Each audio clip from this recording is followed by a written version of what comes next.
to another edition of the Positively Uncensored Arsenal podcast. And it is my pleasure to introduce my racist friend, Blackbird George. George, you have been designated a racist by Twitter for simply saying that Thomas Partey played like a donkey. George, I welcome your racism. Well, I think it's a bit cheeky myself. I mean, how did they know I was talking about a black donkey? I could have been talking about a white donkey. I didn't even know that Twitter followed football. Yeah, it's outrageous. So football fans cannot George, you and I are like, we've been around football for, as kids or so on, for at least close to 60 years. That's both of us. And we call every nonsense player every kind of word in the world. And that is how we separated the wheat from the chaff. But you can't do that anymore. What the hell is happening? I don't know. You certainly can't. Apparently, you can't call someone a donkey, or it's hate speech. Well, I suppose. I think it was it was Veron. Veron. No, it wasn't Veron. It was Veron. No, it wasn't Veron. It's the other Argentinian player. He was called Little Donkey. The other black fella. They were both very white, but Veron was a little dark. But this guy, he was in the 1978 World Cup finals with Jamaica there. He was little burrito. He was a little donkey, and his father was the original donkey. And in many of our cultures in Argentina, the name goes down. You can't call a player donkey anymore. I can't. Football fans, we have gone. This is beyond. What was they made of Donkey Adams? Yes. I remember they used to call Adams a donkey. Yeah, Donkey Adams. That was because he was. Earlier he was all legs and arms, and he just fumbled the ball. Come on, Twitter. Come on, Elon Musk. Stay out of football. You're idiots. Georgia, you've been suspended for 7 days. Tell the fans about it. Well, I was suspended for 12 hours initially because and you know what? I didn't even swear. All I said was, and I even complimented Partey. I said, Thomas Partey has played really well this season, but under pressure, he plays like a donkey. Yes. And I thought, never thought twice of it. Exactly. Next thing I know, I'm suspended. And the funny thing is, you can't appeal.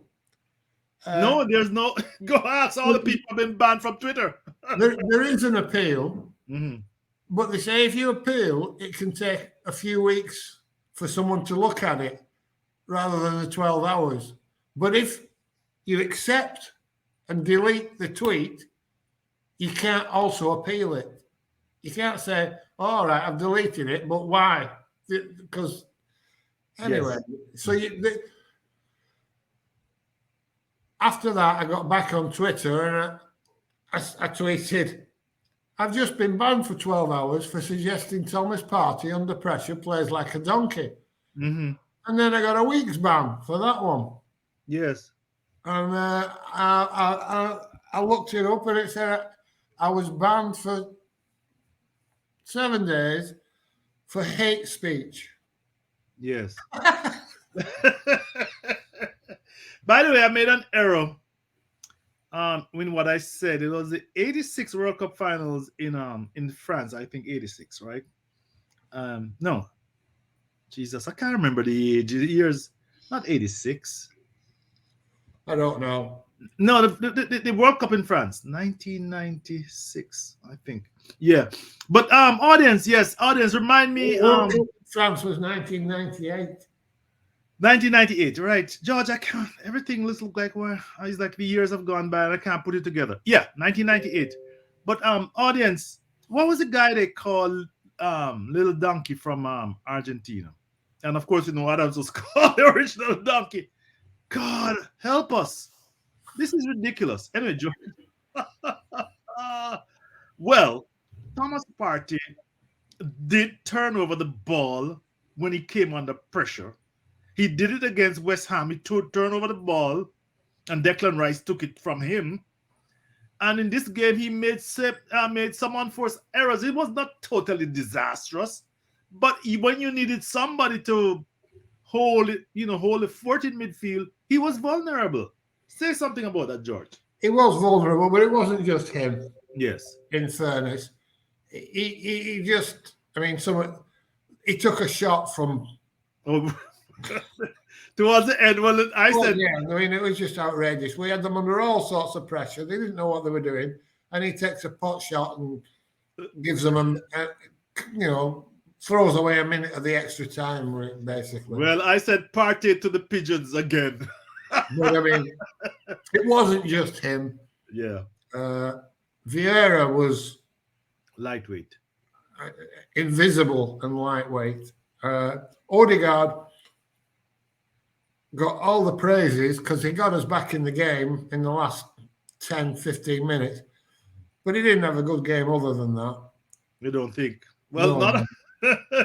Not George. And who scored. Jesus, I'm going to share who scored with you. I'm sorry, sir, George, but not according to who scored that car. Keep going, my friend. Jesus again. He can't score. He misses some sitters, and he won't hold his position. Everybody's saying since Saliba went out the team, we've been dreadful, and it's all down to Rob Holding, despite the fact that he's not been responsible for any of the goals that we've conceded. They're blaming Rob Holding because it suits them. But I would say since Jesus came back in the team, that's been the problem more than Rob Holding. I think we've lost control and we've lost the shape. And we spoke about it last week. If he's not there, the patterns of play don't work because you can't play the patterns of play without the players in the right positions. And that's where I see the problem is. Or not the problem, but the biggest problem. He's much like Alexis Sanchez was. Yes. Well, he flatters to deceive. Your favorite player? Yeah, I mean, everybody used to think he was world-class Sanchez and, we're carrying the team. He was carrying the ball all over the fucking pitch, but he wasn't carrying the team because the team wasn't functioning because he made it not function. And no matter how good he was individually, the team wasn't functioning with him in it. And it's the same with Jesus. He looks great. He's coming deep. He's picking the ball up off the centre backs. He's covering the full backs. He's trying to beat 3 or 4 people in the middle of the field. He might even beat 3 or 4 people in the middle of the field, but then he just passes it to one of the opposition. And he needs to get himself back to where he was at the beginning of the season, playing that position that he played so well. And he hasn't done that. He's come back.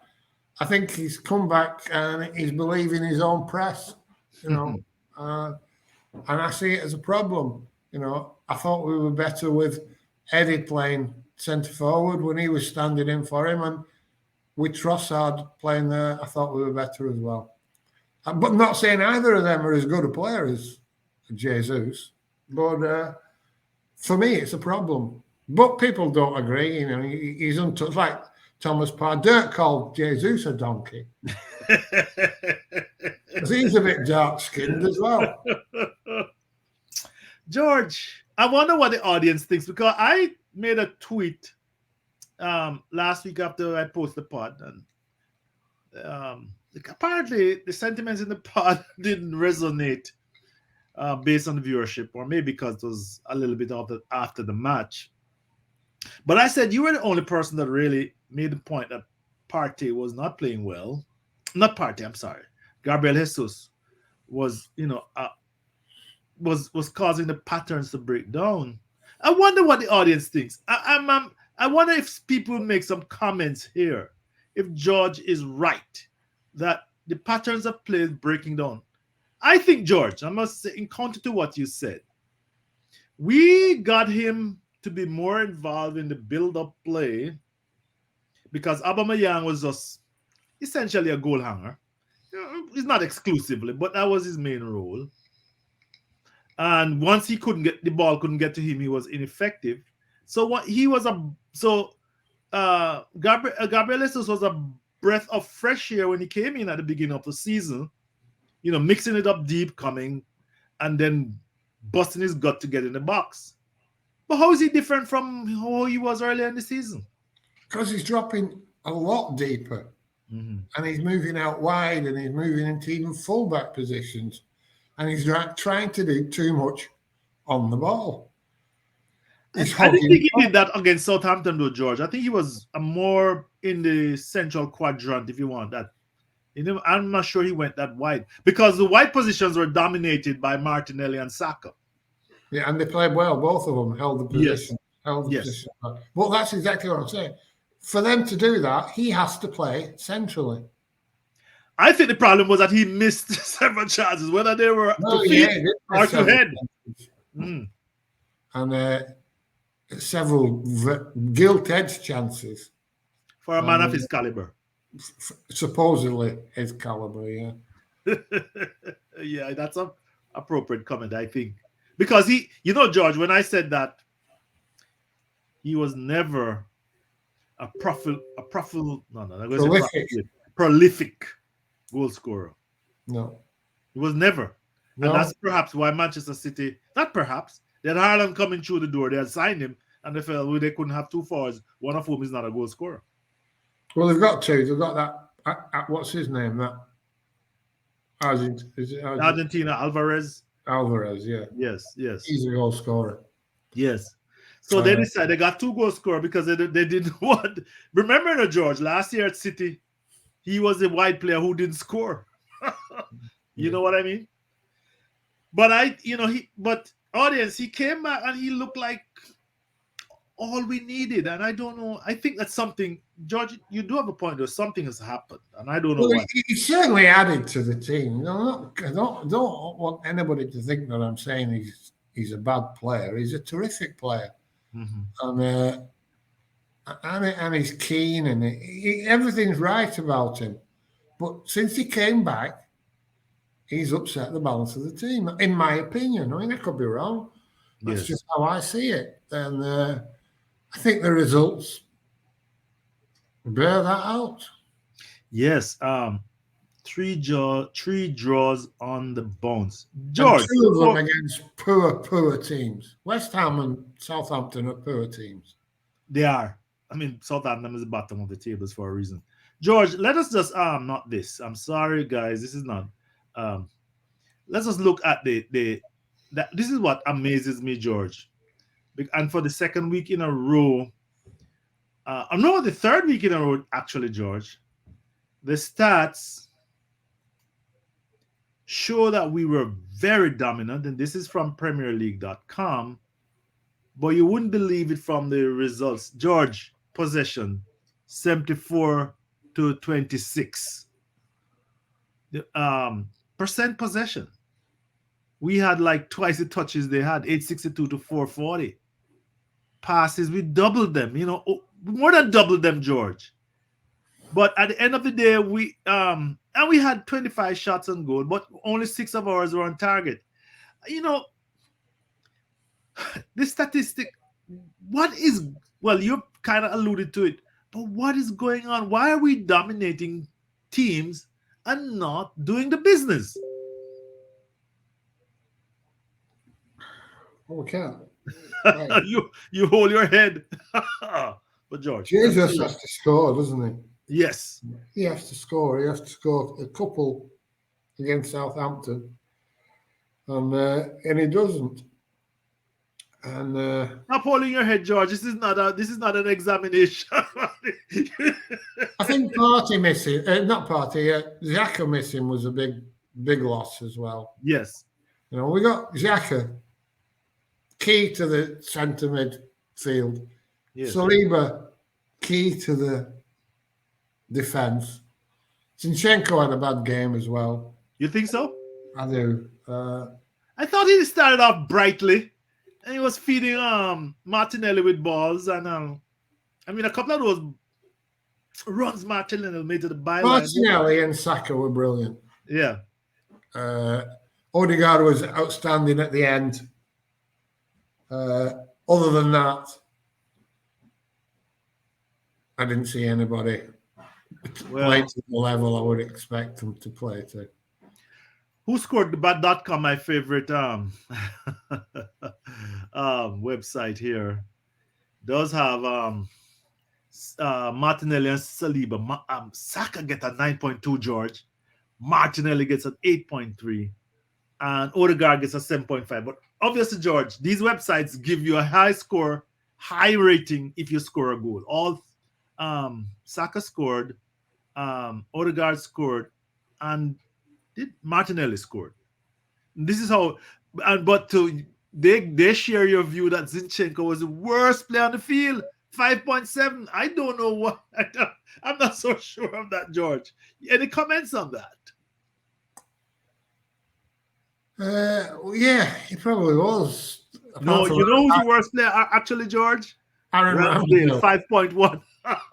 Yeah, he made a big cock up in within 30 seconds. Yeah, and Vieira, I don't know how he got into the sixes. Yeah, that's a mystery. I think Mikel made a mistake.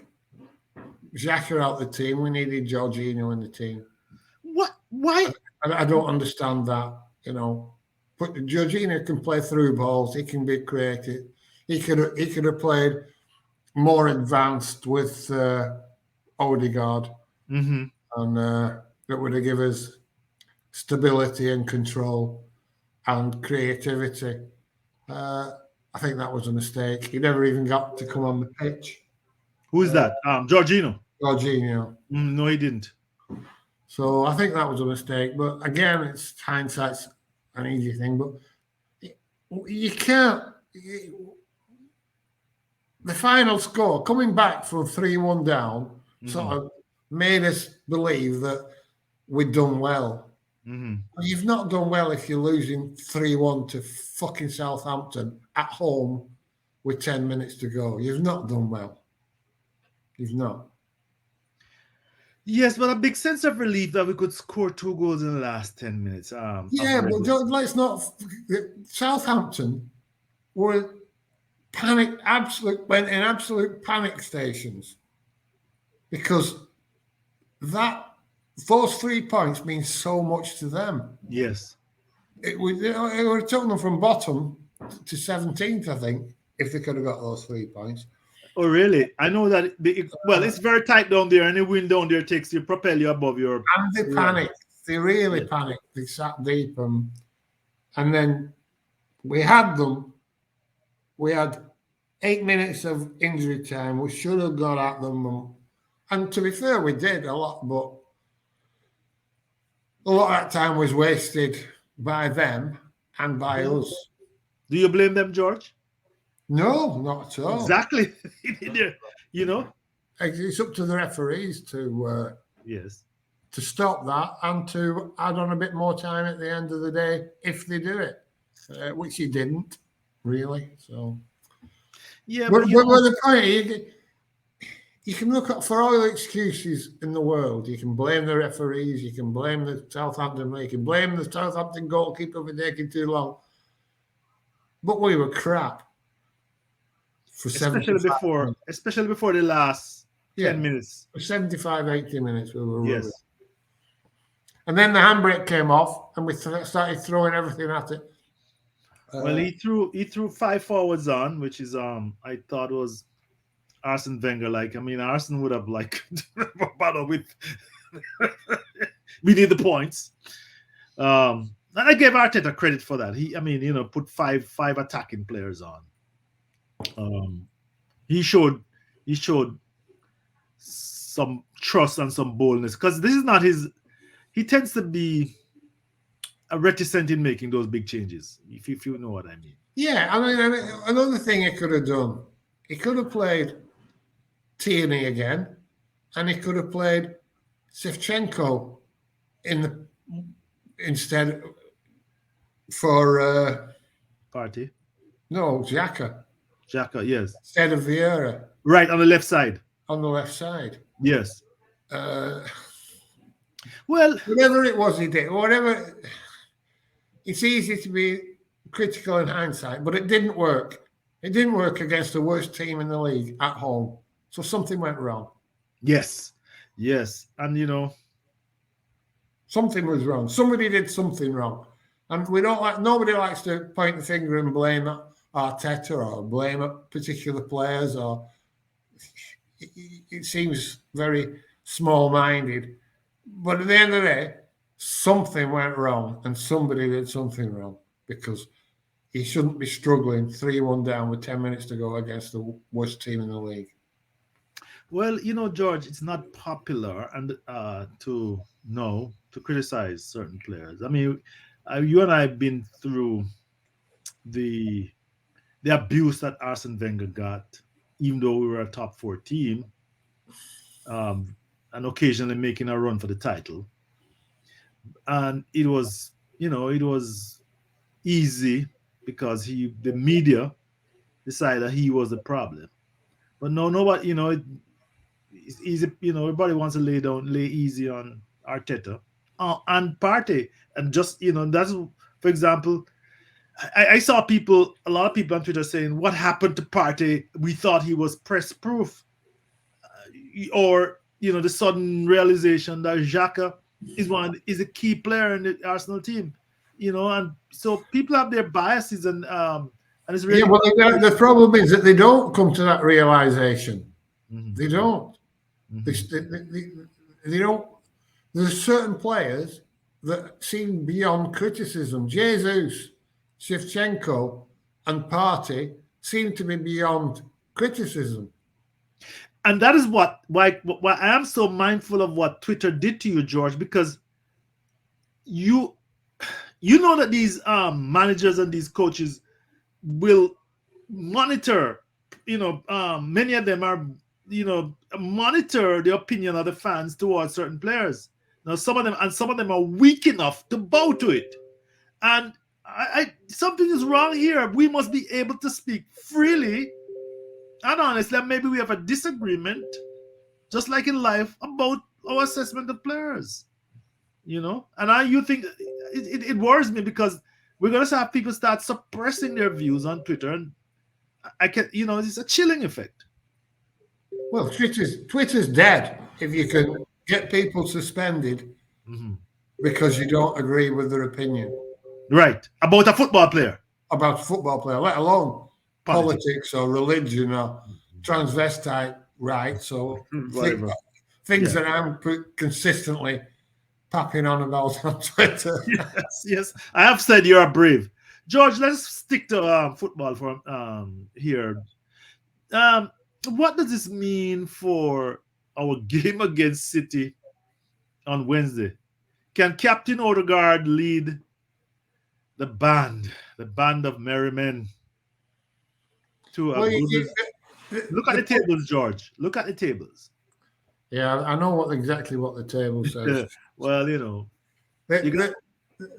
problem is that to be a good fan now, you see it all the time. You've got to be madly positive. Oh, Arsenal will win the league. Arsenal will go to City and we'll win. Mm-hmm. Well, we could. But if I was a bookie, I'm giving long odds against it. And I'll be encouraging hope and then giving long odds against it. Long odds against it. We're backing an outsider here. Yes. And obviously we want to win. And anything can happen in football. But something has to go seriously right in our game and seriously wrong with their game for us to come away with a result our graphic is showing the graphic is showing from the Premier League that we're entering this game with three draws on the bounce. Obviously, everybody knows that against some very poor teams. The only one, Liverpool, who were leading 2-0, and we allowed them to get back in the game. And by the way, one must always remember that Liverpool is not chop liver. I mean, they slapped Leeds 6-1, a team we were struggling to beat. Okay, George? 6, you know? So they can turn it on when they wish. Manchester City, I saw the highlights against Leicester, and they were George up to within 20 minutes, they were 3 goals up. They are in good form. But again, we see Southampton, the worst team, come up to our place and get a result. Are we the Southampton of the Manchester City Arsenal rivalry? Basically, yes. Mm-hmm. I've said this from the beginning of the season. I was saying it. We're doing incredibly well, given that not a single player in our team would get in the City team. Uh-huh.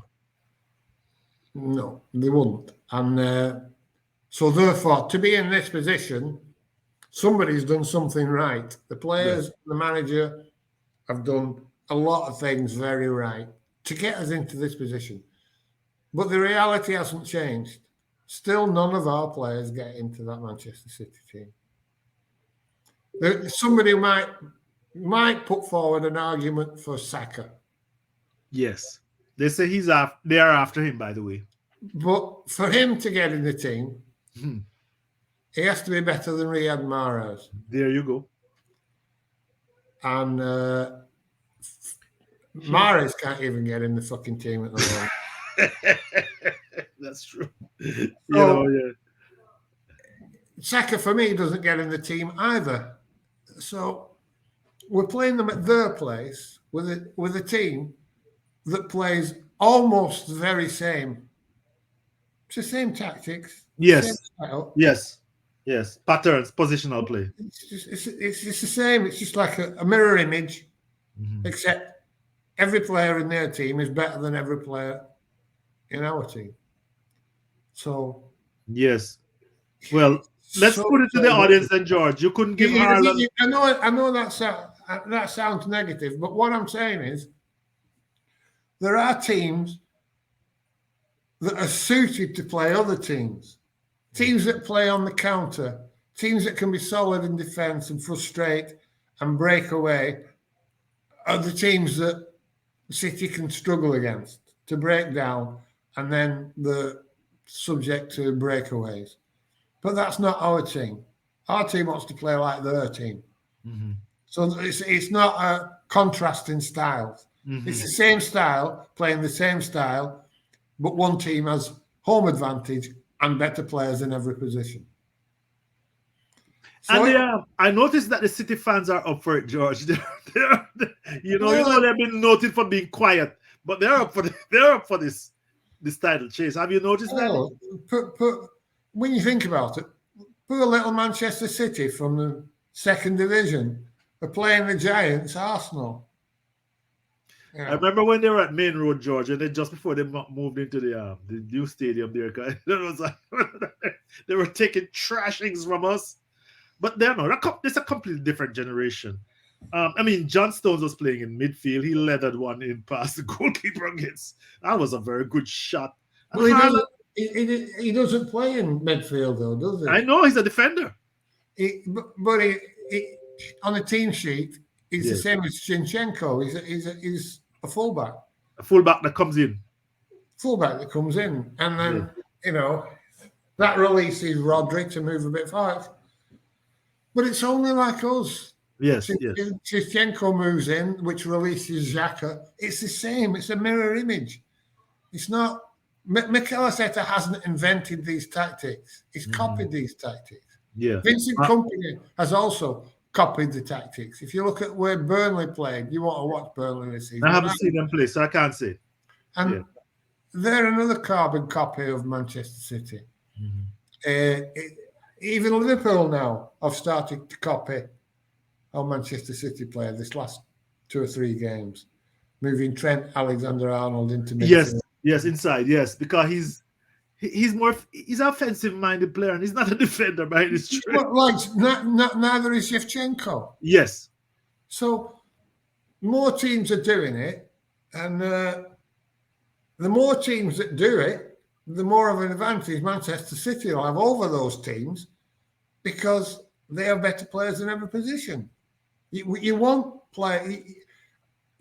teams to set up 9 behind the ball against Manchester City and hope that they get all camped round the box and somebody runs away with the ball over the halfway line and dinks the keeper. Yes. And we've seen that happen. That's the best chance of beating them. You don't go out and outplay them. We can't go up to the Etihad and expect to outplay them, particularly if we're short of a couple of key players, which we have been recently. Saliba's made a massive difference because although Rob Holding hasn't let anybody down and he's not been responsible for any of the goals, we are much more open because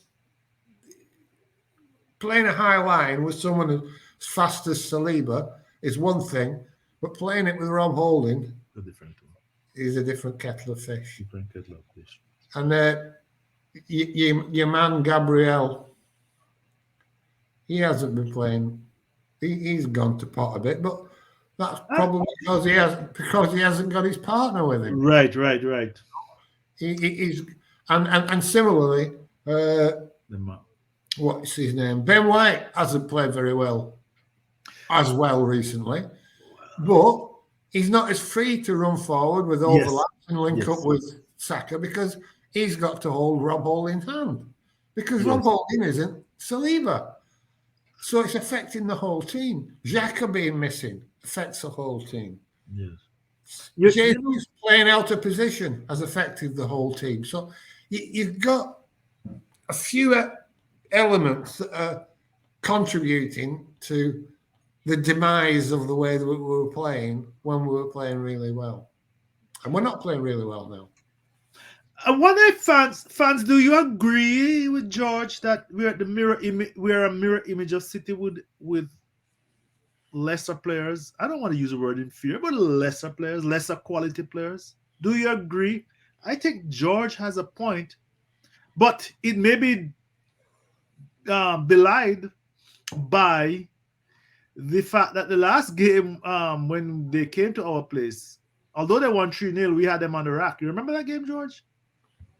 I'll remind you of the statistics. They only had 36% possession and we had 67. I brought this up because we played them well at home. I remember you and I did a pod and we said, even though we lost, it was very interesting. What do you think? Do you think that we can replicate that? I know I'm asking the question again, but in a different way. No, because they're playing an awful lot better than they were at the beginning of the season. Mm-hmm. I mean, he was switching and changing his back four, his midfield, and his front three every game. It was just one experiment after another. Yes, but he was trying to. You remember, he was trying to figure out how to play Haaland. Was a big thing. And now they've found. He seems to have found his settled 11, and the results of that, I think they've scored 4 goals in every game, the last 8 games or something. Something like that, George. 48 or 49 goals for the season so far. Yes, the goal difference with us is 50. Their goal difference is 50 something. I checked it. I hope I'm right, but they're not different. George, I don't want to do this. Is supposed to be an Arsenal podcast. But, I'm going to say this again, guys. Apparently on podcasts and on Twitter, you're not supposed to say what is reality. You're supposed to be a sycophant. But they are a different gravy from us. And that's the fact. So if we can go up there, and we are hoping that Mikel Arteta can do a setup that allows us to get amongst them and maybe pinch a goal and hold on. But George is saying that's not the way we play. Am I correct, George? Yeah. We don't play like that. And I suppose if we do try and play like that, we'll lose. So we may as well go for it. But that again unsettles them when somebody goes at them. Right. because they're not used to it. Yes. So it certainly unsettled them when we played them at the Emirates, Yes. because we went full throttle at them. Right. But we still lost 3-1, was it? Yes, we did. So Yeah. it's so difficult. I mean, it's just not fair. That's the reality. It's not a fair game. But it's not a fair game for anybody at the moment playing Manchester City, even across Europe or the cup. Yeah. I mean, I don't even know the result today. Manchester City were playing Brighton. I didn't see. I must have been late because I was checking in. Well, there was 10 minutes to go, and it was 0-0, I think. Okay, well, there's an easy way. I can, while you keep on speaking, I can check on it, George. Results today. I was looking to see if they were playing. No, there's no game today with them. It is It's the FA Cup semi-final. Oh, the FA Cup. No, I don't. I'm not an FA Cup person. If it doesn't involve Arsenal, I. Well, anyway, I turned it off. Yeah. I went doing something else because I thought all I'm watching here is two teams fighting it out for who gets beaten by City in the final. Yes. So. Yes. I was, well, I'm insular, guys. I'm very insular. I don't have the bandwidth to take on a lot of these other teams. It's the same old. It's Arsenal for me most of the times. George, I think we have, we just do a 30-minute or so podcast. I don't want us to run over. But guys, I've been, what do you think? George Wright, Mirror Image. Encourage your comments. Like and subscribe to this podcast. Obviously, we are not Seeker fans. That's why George been bad as a racist. Guys, I can't get over it. It is ridiculous to the point where I have to laugh. George, you have the final comment. Yeah, well, I don't want to say anything racist. So. George, I've known you to be one of the most open-minded persons that I have met, and I know. I mean, you have some ideas, which you feel, you are free. But you may have no. Well, you're very outspoken. Let us put it like that. But you're not irresponsible. That's the bottom line. Anyway, George, thanks, guys. Show your solidarity with George. Like and subscribe. Thank you, my friend. Thank you. Bye, everybody. Okay. Until after City, we'll meet again.